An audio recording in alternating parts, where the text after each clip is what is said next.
Today, we'll look at how to split first and last names, or really split any text string that's separated by a space or any other character. So we'll see how to go from this to this.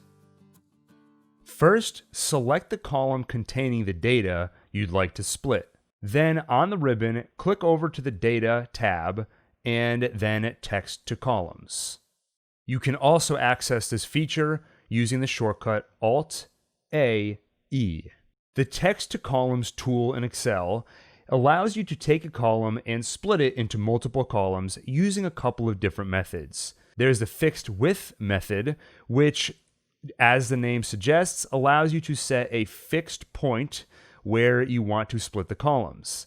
In this case, we want to use the delimited method. So check off delimited and then click Next. What that does is allow you to pick a character or a delimiter, and Excel will break the column at that point. By default, you'll likely have Tab selected. So uncheck Tab and check Space. The reason we're checking space is because our first and last names are separated by a space. So by checking off space, you're telling Excel that's where you want to split the column.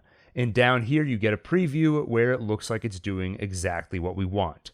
This line indicates that we will be splitting the column in between the first and last names. At this point, you can click Next for more advanced settings, but actually we don't need to change anything else. So you can go ahead and click Finish to see the results.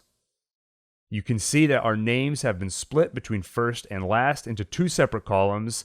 The last thing you need to do is just fix the header here. If you recall, cell A1 said full name, so now we have full in one column and name in another. Let's go ahead and change those to first and last. And then just to keep our formatting consistent, I'll go ahead and bold our last column. I'll double click in between columns A and B to fit the width to the names and do the same for the last name column. And now we have a good clean list where our names have been broken out between first and last. By the way, if you're dealing with the opposite situation where you have first and last names in two separate columns and you'd like to join them into one full name column, we also have a video that shows you exactly how to do that. You can click the card in the upper right corner to see that. Anyway, I think that about covers it. Let me know in the comments if you have any questions and I'll be happy to address them. Or let me know if there are any other topics you'd like to see me cover in Excel, and I'll be happy to discuss them on this channel. And if you found this video useful, please go ahead and click the like button, click the subscribe button, and click the bell icon to make sure you get notified the next time we do a video. Thanks for watching.